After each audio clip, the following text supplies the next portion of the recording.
अस्सलाम वालेकुम दोस्तों, मैं हूं सईद उमर फ़ारूक। अपने चैनल उमर स्पीक्स की एक और एपिसोड के साथ आपकी खिदमत में हाजिर हैं। दोस्तों, आज यकम रमज़ानुल मुबारक है और आई होप कि आप लोगों के जो सहर का जो टाइम है वो बहुत अच्छा गुजरा होगा और आपका रोज़ा भी माशाल्लाह बहुत अच्छा गुजरा होगा। दोस्तों, आज यकम रमज़ानुल मुबारक से मैं एक नया सिलसिला अपने इस चैनल पर स्टार्ट करने लगा हूँ और जो बेसिकली क़ससुल अंबिया से रिलेटेड होगा। मैं बहुत अरसे से ये मैंने बुक डाउनलोड की हुई है। बहुत अरसे से ये सोच रहा था कि मैं इसको इन डिटेल पढ़ूँ और इसको पढ़ने के बाद इसको ज़रा अंडरस्टैंड करने की कोशिश करूँ कि ये तमाम जो क़ससुल अंबिया के जो पूरे वाक़यात हैं ये किस तरह से रोनुमा हुए और किस तरह से ये तमाम वाक़यात हुए। तो लॉकडाउन में ये बहुत अच्छा मौका मिला है कि हम इसको पढ़ सकें और मैं ये कोशिश ये कर रहा हूँ कि जो कुछ मैं इस बुक से पढ़ूँ वो आप लोगों तक भी मैं कुछ ट्रांसफ़र करूँ। तो हम इसको बहुत डिटेल में तो डिस्क्राइब नहीं कर सकते क्योंकि एक एक वाक़या इतना बड़ा है, तकरीबन 550 से ज़्यादा सफ़े हैं इस बुक में। तो हम कोशिश ये करेंगे कि कुछ खुलासा निकाल सकें, कुछ शॉर्ट करके जो अहम अहम बातें हैं, अहम अहम वाक़यात हैं, उनका मफ़हूम कुछ आप लोगों के साथ शेयर करूँ। टू बी वेरी एग्जैक्ट नहीं है, जो कुछ मैं मफ़हूम इससे निकाल सकता हूँ वो जो शॉर्ट करके मैं आपको कुछ बता सकता हूँ वो मैं ज़रूर बताऊँगा। तो आज जो हम एपिसोड नंबर 1 में जो हम स्टार्ट कर रहे हैं वो हज़रत आदम अलैहिस्सलाम की पैदाइश से रिलेटेड है और इसके साथ अब मैं डिफरेंट जो एपिसोड्स लेके आऊँगा उसमें हम मुख्तलिफ़ अंबिया और उनके जो वाक़यात थे, जो उनके फ़ज़ाइल थे, उनको हम बहुत डिटेल में डिस्कस करेंगे।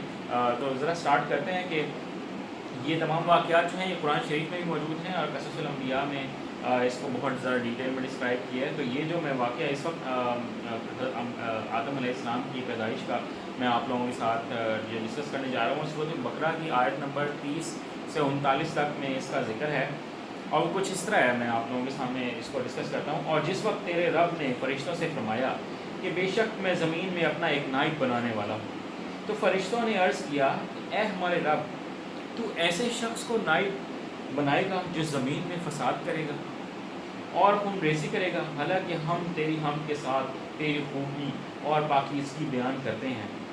अल्लाह ताला ने फरमाया, जो मैं जानता हूँ वो तुम नहीं जानते, क्योंकि अल्लाह ताला ने हज़रत आदम अलैहिस्सलाम को और तमाम जो इंसान अल्लाह ताला ने पैदा फरमाया आज तक, उन सब को अशरफुल मखलूक़ात बनाया। कहने का मकसद ये था कि जो अक्ल व दानिश जो अल्लाह ताला ने एक अशरफुल मखलूक़ात को दी थी वो किसी और मखलूक को अल्लाह ताला ने अता नहीं की।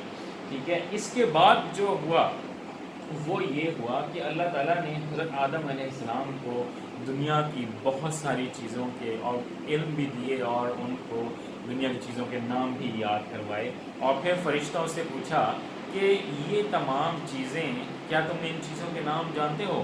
तो फ़रिश्तों ने इनकार कर दिया कि वो इन तमाम चीज़ों को नहीं जानते। जब हज़रत आदम अलैहिस्सलाम से अल्लाह ताला ने ये पूछा तो उन्होंने तमाम चीज़ों के नाम बता दिए। अल्लाह ताला ने फरमाया कि ए आदम, तुम इन चीज़ों के नाम बताओ।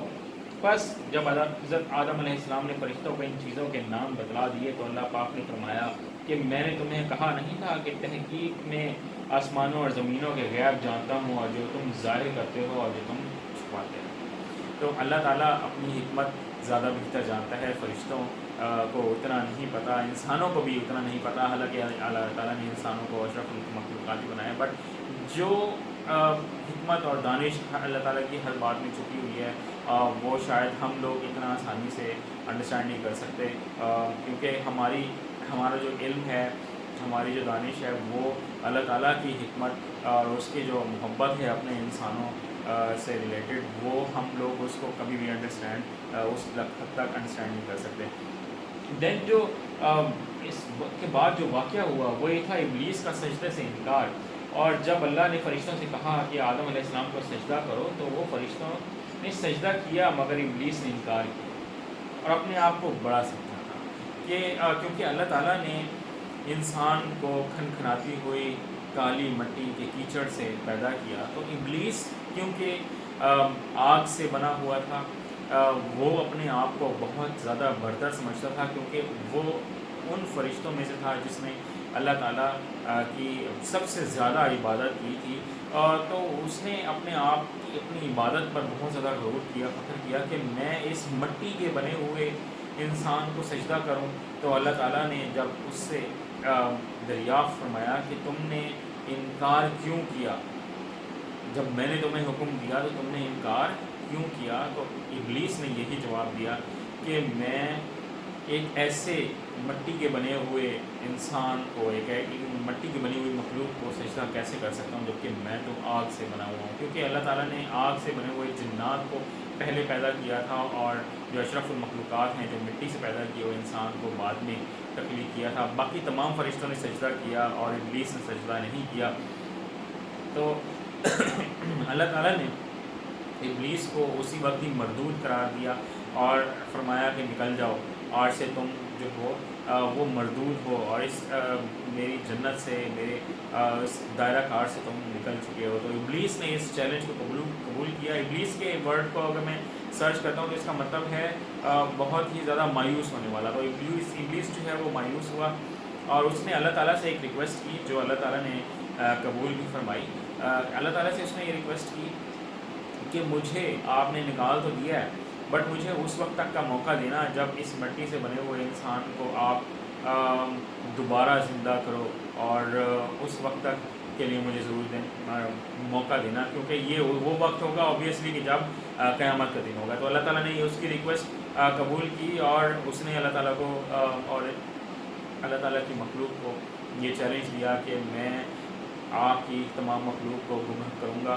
تو گمراہ وہ ہر طرح سے کرتا ہے، رائٹ سے، لیفٹ سے، آگے سے، پیچھے سے، وہ اس نے پوری کوشش کی، اور اللہ تعالیٰ نے حضرت آدم علیہ السلام کو، حضرت بی بی حوا کو جنت میں بھیجا اور ان کو منع فرمایا کہ ایک درخت کا پھل آپ نے نہیں کھانا ہے۔ تو ابلیس نے ان کو اسی کے سلسلے میں ورگلایا اور ان کو کہا کہ آپ یہ درخت کا پھل کھا لیں، میں آپ کا خیر خواہ ہوں۔ اور یہ پورا لمبا واقعہ ہے کہ ان کو اس درخت کا پھل کھانے پہ مجبور کر دیا، جس پر اللہ تعالیٰ نے ان کی شرم گاہیں ایک دوسرے پہ عیاں کر دیں، جس کی وجہ سے وہ پتوں سے اپنے جسم کو چھپانے لگے۔ یہ پورا واقعہ اس بک میں اویلیبل ہے، جو میں آپ اس کو پڑھ بھی سکتے ہیں، اگر چاہیں گے تو میں اس کا لنک ڈسکرپشن میں ڈال دوں گا۔ تو اللہ تعالیٰ نے ان کو بہت ناراض ہوئے حضرت آدم علیہ السلام سے، اور پھر جو اس کے بعد کے واقعات ہیں وہ میں انشاءاللہ نیکسٹ ایپیسوڈ میں لے کے آؤں گا۔ حضرت حوا علیہ السلام جو ہیں ان کی جو پیدائش کا واقعہ ہے وہ میں کل کی ایپیسوڈ میں لے کے آؤں گا۔ تو کل تک کے لیے اجازت دیجیے گا۔ چینل کو اگر سبسکرائب نہیں کیا تو چینل کو سبسکرائب کر لیں، اور بیل آئیکن کی بٹن کو پریس کریں۔ اپنے گھر والوں کا بہت زیادہ خیال رکھیے گا۔ اللہ حافظ۔